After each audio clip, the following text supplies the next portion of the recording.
안녕하세요. 오늘은 럭키 세븐. 벌써 이거 네, 끝났나요? 열심히 달려왔어요. 네. 이쯤 보니까 갱년기 어바웃을 6번을 함께한 구독자분들은 어떤 느낌, 어떤 생각 네, 이실지 살짝 궁금해졌어요. 저도 궁금합니다. 댓글로 남겨달라는 얘기죠. 댓글로 남겨주세요. 네.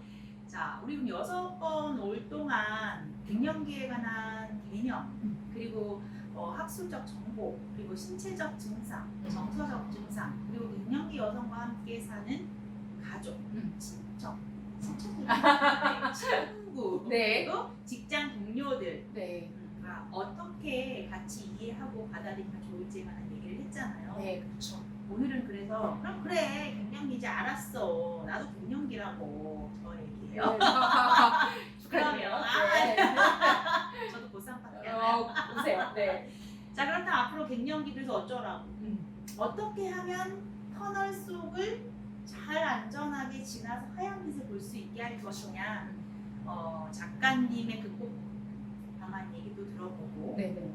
어떤 제안들을 좀 해주시면 좋을지에 대해서 이야기해 보도록 하겠습니다. 네. 뭐 우리 이 유튜브를 계속 찍는 동안 제가 항상 말씀드린 내용, 콘텐츠를 찍는 동안 말씀드린 내용은 잘 살펴보자였던 것 같아요. 근데 제가 이제 코치님의 얘기를 들으면서 생각난 건 제가 갱년기 중간이죠. 엄청 화가 나는, 저로서는 감당하기 되게 힘든 화가 나는 사건이 하나 있었는데, 그때 이제 물론 그걸 제가 화를 내는 게 맞는 사건이에요. 네, 갱년기 증상 때문에 그런 건 아니고 서점을 하고 있는데 문을 저는 닫고 나가서 1시간 동안 정말 빠르게 걸은 것 같아요.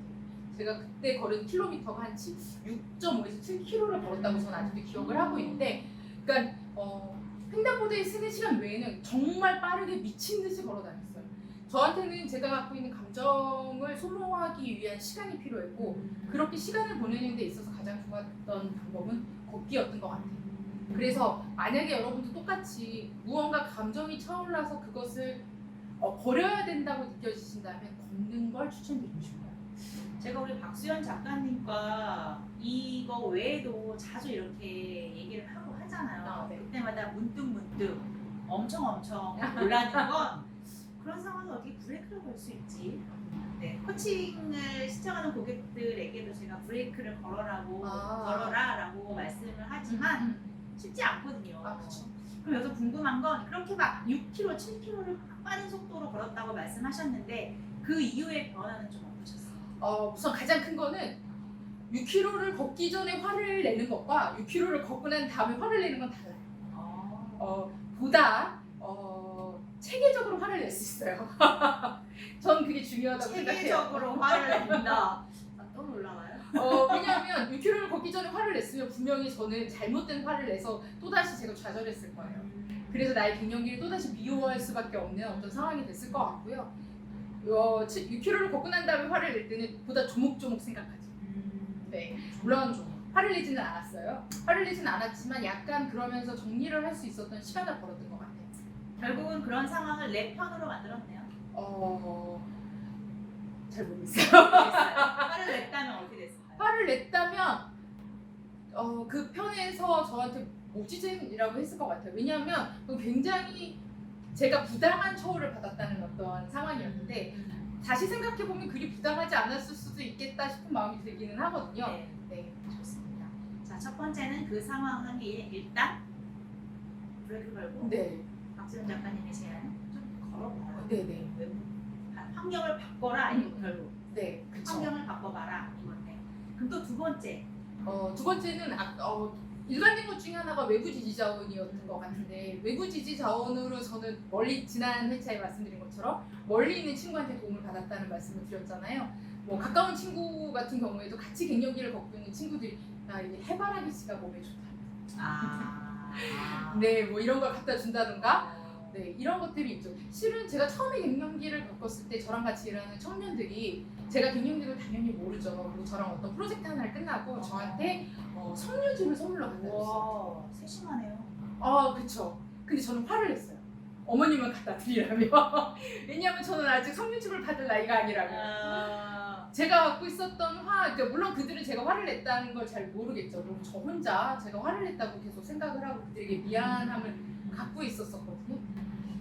근데 이제 친구가 갖다 주는 해바라기 씨는 괜찮았던 것 같아요. 그건 약간 지지로 느꼈고, 나를 이해하는. 네, 그 다음에 청년들이 갖다 준 석류는 저한테 있어서 갱년기라는 질타를 느꼈던 것 같아요. 약간 저한테 어느 정도의 유대감이 있느냐가 저한테 그게 질타가 되느냐 아니면 지지가 되느냐의 어떤 감정이었던 것 같아요. 공감을 제대로 하고. 네.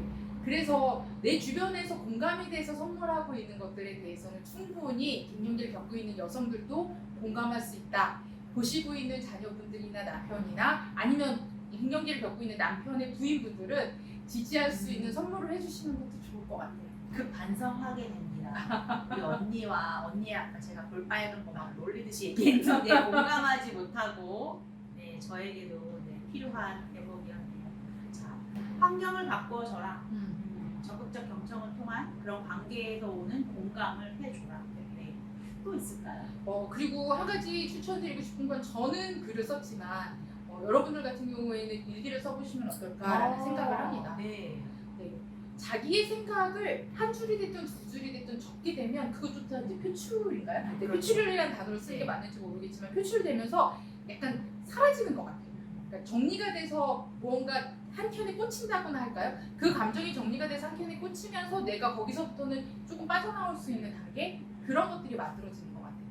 제가 늘 감탄한다고 엄청 감탄한다고 얘기하는데 심리학 공부를 한 사람인가?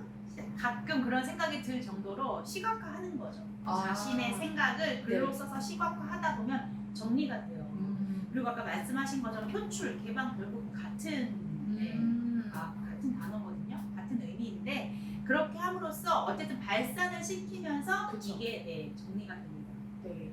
그리고 저는 실은 운동도 따로 했는데 왜냐하면 몸이 굳어요. 그래서 이제 PT를 저는 따로 받았는데 유연성 거의- 떨어지나요? 네. 어? 원래 유연하지 않기도 했지만 거의 JYPT 수준으로 아니 저 동작에 저렇게 힘을 어려워하나 이렇게 느낄 정도로 저는 PT를 받았는데 뭐 꼭 PT를 추천드린다기보다 운동을 통해서 굳어있는 것들을 좀 피는 것도 필요한 것 같고요. 그 다음에 저는 또 한 가지로 잘하지 못했는데 명상도 추천드리는 것 중에 하나예요. 약간 아까 선생님 말씀하신 걷기가 브레이크가 된다면 명상도 브레이크가 되는 것 같아요. 그렇죠. 명상? 특히 요즘 많이 떠오르고 있는 마음 챙김과 연결이 되는 네네, 거잖아요. 개인적으로 저는 외향형인 저는 마음 챙김과 명상이 사실 조금 힘든 사람이긴 한데 나이가 들면서 그게 나에게도 필요하구나라는 걸 느껴요.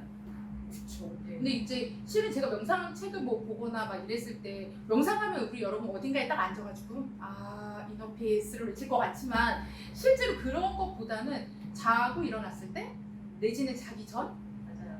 그 타이밍에 단 1분만이라도 나한테 약간의 시간을 주는 게 맞아요. 명상이 아닐까 생각이 들어요. 자신과의 존재 경청을 하는 것. 존재 경청. 나의 내면에 머무는 것.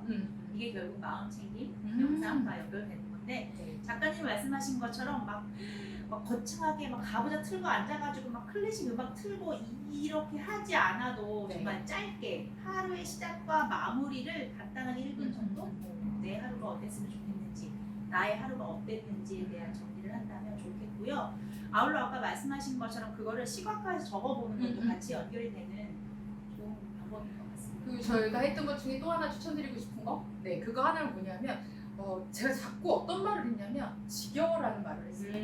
이게 그냥 계속 그냥 나오는 거 어떤 상황에서든지. 그래서 저는 이 지겨워라는 단어를 다른 걸로 대체하고 싶은 생각이 들었는데 그때 한참 유행인 게 뭐였냐면 펭수님이었어요. 펭수님이 에템 신이 나를 외쳤어요. 그래서 지겨움이 될 때마다 제가 어떤 걸 했냐면 신이 나를 외쳤거든요.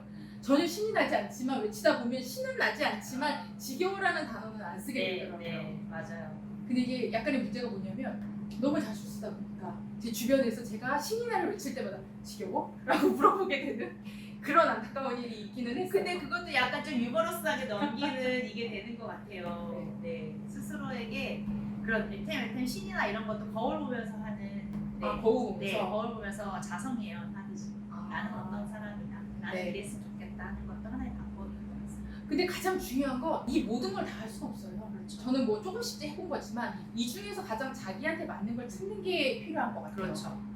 그래서 맞아요. 내가 뭘 좋아하는지를 찾아보는 거. 아까 저희가 얘기할 때 갱년기는 우리의 노년을 준비하는 어떤 과정이라고 준비했었잖아요. 그렇다는 얘기는 내가 좋아하는 걸 여태까지 많이 찾지 못했던 시간들인데 좋아하는 걸 찾고 그 좋아하는 걸 앞으로 더 많이 할 수 있기 위해서 찾아가는 것도 이 시간에 했으면 좋겠어요. 네. 자, 몸과 마음에 집중해서 노년을 준비하는 이 작업을 이 시간에 같이 했으면 좋겠다 말씀을 하셨는데 저희 오늘로써 취백의 이 영상을 마무리하면 그렇죠. 앞으로 우리 또 작가님이 원하시는 또 방향이 있을 것 같아요. 네. 저는 갱년기 연대 함께 네, 연대. 만들고 싶어요. 그래서 그냥 한 달에 한 번 정도는 같이 모여서 나의 갱년기, 지금 나의 삶이 어떤지를 얘기하고 그 다음에 보다 나은 노년을 위해서 난 뭘 하고 있는지를 얘기할 수 있는 그런 모임을 만들었으면 좋겠다라고 생각하고 있습니다. 갑자기 뭔가 마음이 따뜻해지면서 힘들지 않겠다. 그렇게 도와드리겠습니다. 갑자기 무슨 분위기가 좀 네. 그럼 우리 작가님 그런 얘기를 다음 주에 한 번 더 얘기를 하나요? 어떻게 되나요? 요거는 저희가 조금 더 준비를 한 다음에 아, 어바웃 갱년기 시즌 시즌 2를 한번 생각해봐도 좋을 것 같습니다. 그럼 오늘 우리는 이 일곱 번째 영상으로 마무리를 하게 되는 건가요? 네, 이번 시즌은 이렇게 마무리를 하고 그다음에 다음 시즌에서는 조금 더 많은 분들이 뭐 함께해서 앞에 다른 분들을 모시고 할 수 있는 그런 갱년기 어바웃 시즌 2를 만들었으면 좋겠습니다. 네. 그동안 함께해 주신 우리 구독자 여러분 감사드리고요. 딱 마지막 이 말은 정말 해야 되겠다. 여러분 혼자가 아니고요. 우리 전부 다 같이 갱년기를 겪고 있습니다. 네, 말씀드린 것처럼 겪고 있는 시간대가 다른 것 뿐이에요. 나 혼자 겪고 있지 않다라는 게 가장 중요한 일인 것 같습니다.